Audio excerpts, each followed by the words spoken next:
Hi everyone, Kian here. So our Bible verse for today is all about Romans 12:1.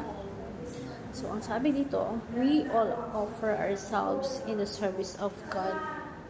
So dapat sa lahat ng bagay na ginagawa natin, hindi lang nag-worship tayo or um, bibigay tayo ng fellowship pag tuwing Sunday. So dapat everyday ng life natin, we offer a fellowship or worship with God na sa lahat ng bagay na ginagawa natin, that we are a living sacrifices to our Lord Jesus Christ. So, we please God in our workplace as part of the worship service.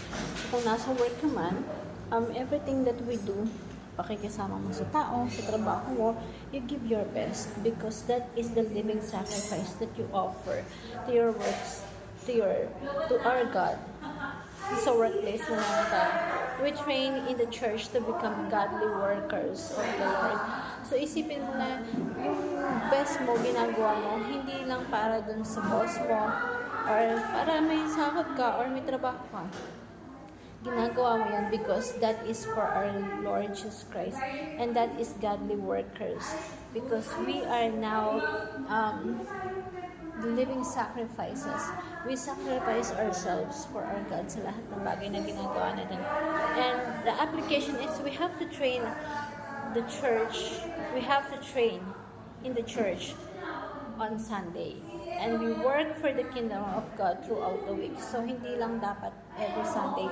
Dapat sa lahat ng bagay na ginagawa natin, we offer what we done for the kingdom of God and join Jesus in conquering the world. So, how we give ourselves fully to work of our Lord Jesus Christ in 168 days, we have to think of it. And I want to share to you the simple prayer that, Father, thank you for the great mercy. I've been forgiven by your grace shown through the cross of Christ. Lord, I offer myself to you as a living sacrifice, holy and pleasing to you as my true and proper worship.